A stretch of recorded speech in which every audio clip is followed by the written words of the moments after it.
Hi friends, ಎಲ್ಲರಿಗೂ ನನ್ನ ಚಾನಲ್ಗೆ ಸ್ವಾಗತ. ಇವತ್ತು ಒಂದು ಬೆಸ್ಟ್ ಮನೆಮದ್ದು ಹೇಳ್ತೀನಿ. ನರೋಲಿ ಇಲ್ಲ ಸ್ಕಿನ್ ಟ್ಯಾಗ್ ಇಲ್ಲ ಅಂದರೆ ಚಿಮ್ಕುಲ ಅಂತ ಹೇಳ್ತಾರೆ. ಹಳ್ಳಿ ಕಡೆ ಆದರೆ ಚಿಮ್ಕುಲ ಅಂತ ಹೇಳ್ತಾರಲ್ಲ, ಅದಕ್ಕೆ ಬೆಸ್ಟ್ ಮನೆಮದ್ದು ನಾನು ನಿಮಗೆ ಹೇಳ್ತೀನಿ. ಅದು ಬುಡ ಸಮೇತ ಹೋಗಬೇಕು ಅಂದರೆ ಏನು ಮಾಡಬೇಕು, ಮನೆಯಲ್ಲೇ ಇದ್ಕೊಂಡು ಆರಾಮಾಗಿ ಇದನ್ನು ರಿಮೂವ್ ಮಾಡ್ಕೋಬೋದು. ನೋಡೋಣ ಹೇಗೆ ಮಾಡೋದು ಏನು ಅಂತ. ನರೋಲಿ ಆದ್ರಂತೂ ಎಂಥವ್ರಿಗಾದರೂ ಟೆನ್ಷನ್ ಆಗಿಬಿಡುತ್ತೆ. ಇದು ಮನೇಲೇ ಹೋಗಿಸ್ಕೋಬೋದು. ಹೇಳ್ತೀನಿ ಯಾವ್ಯಾವ ಇಂಗ್ರೀಡಿಯೆಂಟ್ಸು ಅಂತ. ನೋಡಿ, ಅಡುಗೆ ಸೋಡಾನ 1 ಸ್ಪೂನ್ ತೊಗೊಂಡಿದ್ದೀನಿ. ಹಾಗೆ ನಿಮ್ಮ ಹತ್ರ ಯಾವ ಸೋಪ್ ಪುಡಿ ಇದೆ ಆ ಸೋಪ್ ಪೌಡರ್ನ ಹಾಕ್ಕೋಬೋದು.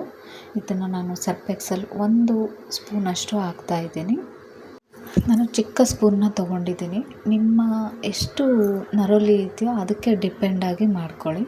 ಹಾಗೆ ಸುಣ್ಣ ಆದಷ್ಟು ಕಡಿಮೆ ತೊಗೊಳ್ಳಿ. ನಾನು ಸುಣ್ಣ ಗಟ್ಟಿ ಆಗಬಾರ್ದು ಅಂತ ನೀರು ಹಾಕಿರ್ತೀನಿ. ಅದಕ್ಕೋಸ್ಕರ ಸುಣ್ಣದ ನೀರನ್ನ ಹಾಕ್ತಾಯಿದ್ದೀನಿ. ಸುಣ್ಣದ ನೀರು ಯಾಕೆ ಅಂದರೆ ನರೋಲಿನ ಇನ್ನೂ ಜಾಸ್ತಿ ಆಗಬಾರ್ದು, ಅದು ಸುಡೋಕ್ಕೆ ಹೆಲ್ಪ್ ಮಾಡುತ್ತೆ. ಇದು ಮತ್ತೆ ಬರಬಾರ್ದು, ಬರ್ನಿಂಗ್ ಥರ ಅದು ನರೋಲಿ ಬೆಳೀತಾ ಇರುತ್ತಲ್ಲ, ಅದನ್ನು ಬರ್ನ್ ಮಾಡೋಕ್ಕೆ ಬೆಳಿಬಾರ್ದು ಮತ್ತೆ ಅನ್ನೋಕ್ಕೋಸ್ಕರ ಸುಣ್ಣನ ಯೂಸ್ ಮಾಡ್ತೀವಿ.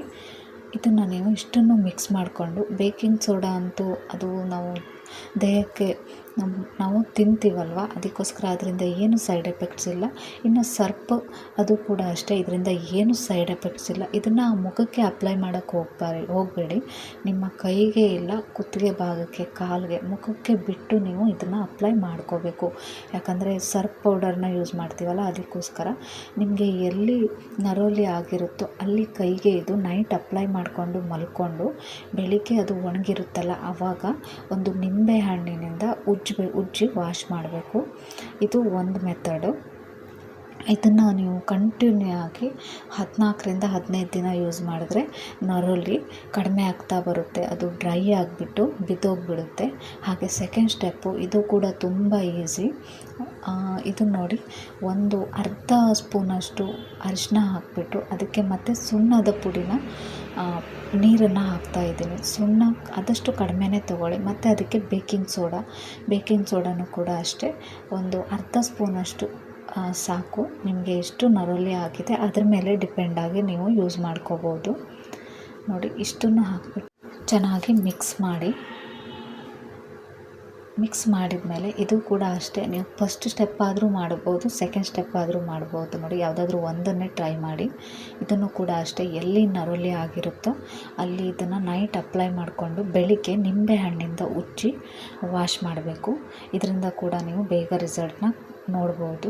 ಹಾಗೆ ನೆಕ್ಸ್ಟ್ ಸ್ಟೆಪ್ ನೋಡಿ, ಇದು ಎಫೆಕ್ಟಿವ್ ಆಗಿ ಕೆಲಸ ಮಾಡುತ್ತೆ. ಇದು ಕೂಡ ಅಷ್ಟೇ, ಸುಣ್ಣ ಡ್ರೈ ಆಗಬಾರ್ದು ಅಂತ ನಾನು ನೀರು ಹಾಕಿದ್ದೀನಿ. ಸುಣ್ಣದನ್ನ ನೀರನ್ನೇ ತೊಗೋತೀನಿ. ನಿಮಗೆ ಜಾಸ್ತಿ ನರೋಲಿ ಇದೆ ಅಂದರೆ ಸ್ವಲ್ಪ ಜಾಸ್ತಿ ಮಟ್ಟಿಗೆ ತೊಗೊಳ್ಳಿ. ನರೋಲಿ ಆದ್ರಂತೂ ಹೇಗಪ್ಪ ಕಡಿಮೆ ಮಾಡ್ಕೊಳ್ಳೋದು ಅಂತ ಟೆನ್ಷನ್ ಆಗಿಬಿಡುತ್ತೆ. ಇದು ಮತ್ತು ಹಬ್ಬೋ ಚಾನ್ಸಸ್ ಇರುತ್ತೆ. ಒಂದಾಗಿರೋ ಕಡೆ 2, 3, 4, 5 ಈ ಥರ ಬೆಳೀತಾನೆ ಹೋಗುತ್ತೆ. ಅದಕ್ಕೋಸ್ಕರ ನರೋಲಿ ಆಗ್ತಿದ್ದಂಗೆ ನೀವು ಮನೇಲೇ ಈ ರೆಮಿಡಿ ಮಾಡ್ಕೋಬೋದು. ಚಿಕ್ಕ ಸುಣ್ಣದ ಚೂರು ಹಾಕಿದ್ದೀನಿ ನಾನು, ಇಲ್ಲ ಸುಣ್ಣದ ನೀರನ್ನು ಕೂಡ ಯೂಸ್ ಮಾಡ್ಬೋದು. ಸುಣ್ಣದ ನೀರು ಜಾಸ್ತಿ ಹಾಕೋಕ್ಕೆ ಹೋಗಬೇಡಿ, ಇದು ಬರ್ನ್ ಆಗೋಕ್ಕೆ ನಾವು ಯೂಸ್ ಮಾಡೋವಂಥದ್ದು. ಅದಕ್ಕೆ ಬೇಕಿಂಗ್ ಸೋಡಾ ಹಾಕ್ತಾಯಿದ್ದೀನಿ. ಇದು ಕೂಡ ಅಷ್ಟೇ, ಒಂದು ಸ್ವಲ್ಪ ಸಾಕು, ಅರ್ಧ ಸ್ಪೂನಷ್ಟು ಹಾಕಿ. ಡಿಪೆಂಡು ಅಂದರೆ ನೀವು ಎಷ್ಟು ನರೋಲಿ ಇದೆ ಅದ್ರ ಮೇಲೆ ಡಿಪೆಂಡು. ಹಾಗೆ ಪೇಸ್ಟು, ನಿಮ್ಮ ಹತ್ರ ಯಾವ ಪೇಸ್ಟ್ ಇದೆಯೋ ಅದನ್ನು ಯೂಸ್ ಮಾಡಿ. ಆಯುರ್ವೇದಿಕ್ ಪೇಸ್ಟ್ ಬೇಡ, ಅದು ಹೆಲ್ದಿಯಾಗಿರುತ್ತೆ. ಇದು ಬರ್ನ್ ಮಾಡೋ ಅಷ್ಟು ಇದಿರಲ್ಲ. ಅದಕ್ಕೋಸ್ಕರ ಹೆಚ್ಚು ಅಂದರೆ ನೀವು ಕೋಲ್ಗೇಟ್ನೇ ಬಳಸಿ, ಇದರಿಂದ ಏನು ಸೈಡ್ ಎಫೆಕ್ಟ್ ಆಗೋಲ್ಲ. ಅದಕ್ಕೋಸ್ಕರ ನಾನು ಕೋಲ್ಗೇಟು, ಸುಣ್ಣದ ನೀರು, ಬೇಕಿಂಗ್ ಸೋಡಾ ಹಾಕಿಬಿಟ್ಟು ಚೆನ್ನಾಗಿ ಮಿಕ್ಸ್ ಮಾಡ್ತಾಯಿದ್ದೀನಿ. ಇದಕ್ಕೆ ಇನ್ನೊಂದು ಸೀಕ್ರೆಟ್ ಇಂಗ್ರೀಡಿಯೆಂಟ್ ಬಳಸಬೇಕು. ಇದು ಬಳಸೋದ್ರಿಂದ ಕ್ಲೀನ್ ಆಗ್ತಾ ಬರುತ್ತೆ. ನರೋಲಿ ಎಲ್ಲಿರುತ್ತೋ ಅದು ಹೋಗೋಕ್ಕೆ ಹೆಲ್ಪ್ ಮಾಡುತ್ತೆ. ಇದಕ್ಕೆ ನಾವು ನಿಂಬೆಹಣ್ಣನ್ನ ಸೇರಿಸೋಣ. ನಿಂಬೆಹಣ್ಣು ಅರ್ಧದಷ್ಟು ಜ್ಯೂಸ್, ನಿಂಬೆಹಣ್ಣು ಜಾಸ್ತಿ ಹಾಕಿದ್ರೂ ಪರವಾಗಿಲ್ಲ. ಒಟ್ಟಾರೆ ನಿಂಬೆಹಣ್ಣನ್ನ ಮಿಸ್ ಮಾಡೋಕ್ಕೆ ಹೋಗಬೇಡಿ, ತುಂಬ ಎಫೆಕ್ಟಿವ್ ಆಗಿ ವರ್ಕ್ ಮಾಡುತ್ತೆ ಇದು. ನೋಡಿ, ನಿಂಬೆಹಣ್ಣು ರಸನ ಹಾಕ್ತೀನಿ. ನಿಂಬೆಹಣ್ಣು ಯಾಕಪ್ಪ ಅಂದರೆ ನಿಮ್ಮ ಸ್ಕಿನ್ನಲ್ಲಿರೋ ನರೋಳಿ ಹೋಗೋಕ್ಕೆ ಇದಿಷ್ಟು ಜೊತೆ ಸೇರಿದ್ರೆ ಒಂದು ಒಳ್ಳೆ ಕ್ರಿಯೆನೇ ಆಗುತ್ತೆ ಅದು. ಅದಕ್ಕೋಸ್ಕರ ನಿಂಬೆಹಣ್ಣು ಇಂಪಾರ್ಟೆಂಟ್ ಇದರಲ್ಲಿ. ಇಷ್ಟನ್ನು ಹಾಕ್ಬಿಟ್ಟು ಚೆನ್ನಾಗಿ ಮಿಕ್ಸ್ ಮಾಡಿ. ಇದನ್ನು ನೀವು ಜಾಸ್ತಿ ನರೊಳಿಯನ್ನು ಜಾಸ್ತಿ ಬೆಳೆಯೋಕ್ಕೆ ಬಿಡಲೇಬಾರ್ದು. ಚಿಕ್ಕದಾಗಿ ಸ್ಟಾರ್ಟ್ ಆಗುತ್ತಲ್ಲ ಆವಾಗಲೇ ಈ ಹೋಮ್ ರೆಮಿಡಿ ಬಳಸಿದ್ರೆ ತುಂಬಾ ಎಫೆಕ್ಟಿವ್ ಆಗಿ ಕೆಲಸ ಮಾಡುತ್ತೆ. ಮತ್ತು ಅದು ಬೆಳಿಬಾರ್ದು. ಆ ರೀತಿ ಈ ಪೇಸ್ಟು ನಿಮಗೆ ನರೊಳಿ ಬರ್ತಿದ್ದಂಗೆ ನೋಡ್ಕೊಳ್ಳುತ್ತೆ.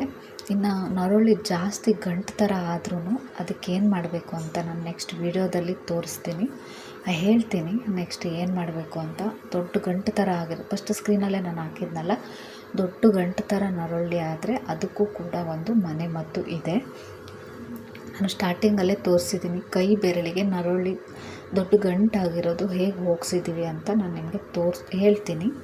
ಇವಾಗ ಇದು ಚೆನ್ನಾಗಿ ಮಿಕ್ಸ್ ಆಗಿದೆಯಲ್ಲ, ಮಿಕ್ಸ್ ಆಗಿದ ಮೇಲೆ ಒಂದು ಬಡ್ಸ್ ತೊಗೊಳ್ಳಿ. ಹಚ್ಚೋಕ್ಕೆ ಒಳ್ಳೆ ಈಸಿ ಆಗುತ್ತೆ. ನಾನು ಬೇರೆದ್ರಲ್ಲಿ ಹಚ್ಚೋಕ್ಕೆ ನೋಡಿದೆ, ಆಗಿಲ್ಲ ನೋಡಿ. ಇದರಲ್ಲಿ ನಿಮ್ಮ ಎಲ್ಲಿ ನರೊಳ್ಳಿ ಆಗಿರುತ್ತೋ ಅಲ್ಲಿ ನೀಟಾಗಿ ಅಪ್ಲೈ ಮಾಡ್ಕೊಳ್ಳಿ. ನೈಟ್ ಅಪ್ಲೈ ಮಾಡಿಕೊಂಡು ಬೆಳಿಗ್ಗೆ ಇದು ಸೇಮ್ ನೈಟ್ ಅಪ್ಲೈ ಮಾಡಿಕೊಂಡು ಇಡೀ ರಾತ್ರಿ ಹಾಗೆ ಬಿಟ್ಬಿಡಿ.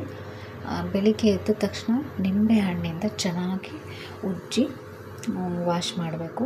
ಆವಾಗ ಇದು ಒಂದು 7ರಿಂದ 2 ವಾರ ಅಂದ್ಕೊಳ್ಳಿ, 2 ವಾರ ಯೂಸ್ ಮಾಡಿದ್ರೆ ಸಾಕು, ನರೊಳ್ಳಿ ನಿಮಗೆ ಕಡಿಮೆ ಆಗ್ತಾ ಬರುತ್ತೆ.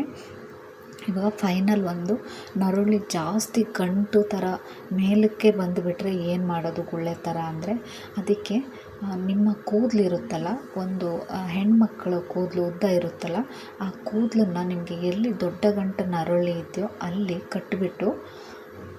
ಕಟ್ಟಿಬಿಟ್ಟು ನೈಟ್ ಹಂಗೆ ಕಟ್ಟಿಬಿಟ್ಟು ಬಿಡಿ. ಚೆನ್ನಾಗಿ ಟೈಟಾಗಿ ಕಟ್ಟಬೇಕು. ಡೈಲಿ ಒಂದು 7ರಿಂದ 8 ದಿನ ಮಾಡಿದ್ರೆ ಸಾಕು. ದಿನ ಹೋದಂಗೆ ಅದು ಟೈಟಾಗಿ ಕಟ್ತಾ ಬರಬೇಕು. ಆವಾಗ ನಿಮಗೆ ನರೊಳ್ಳಿ ಕಟ್ಟಾಗಿ ಬಿದ್ದೋಗ್ಬಿಡುತ್ತೆ. ನೋಡಿ, ಇದು ನರೊಳ್ಳಿ ತುಂಬ ದಪ್ಪ ಇತ್ತು, ಇದಕ್ಕೆ ಡೈಲಿ ಕೂದಲು ಕಟ್ಟಿ ಅದು ಟೈಟ್ ಆಗ್ತಾ ಅಷ್ಟಕ್ಕೆ ಬುಡ ಸಮೇತ ಕಟ್ಟಾಗಿಬಿಡುತ್ತೆ. ಈ ರೀತಿ ನೀವು ದಪ್ಪ ಗಂಟಿರೋ ನರೊಳ್ಳಿನ ಹೋಗಿಸ್ಕೋಬೋದು.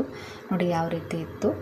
ಬಟ್ ಅದು ಕಲೆ ಇರುತ್ತೆ. ಅದು ಎಕ್ಕದ ಹಾಲು ಬರುತ್ತಲ್ಲ, ಎಕ್ಕದ ಗಿಡ ಅಂತಾರೆ, ಎಕ್ಕದ ಗಿಡ ಇರುತ್ತಲ್ಲ ಅದರ ಹಾಲು, ಎಲೆ ಮುರಿದ್ರೆ ಹಾಲು ಬರುತ್ತಲ್ಲ, ಆ ಹಾಲಿಗೆ ಸೋಡಾ ಪುಡಿ ಹಾಕಿಬಿಟ್ಟು ಅಪ್ಲೈ ಮಾಡಿದ್ರೆ ಈ ಕಲೆ ಕೂಡ ಹೋಗ್ತಾ ಬರುತ್ತೆ.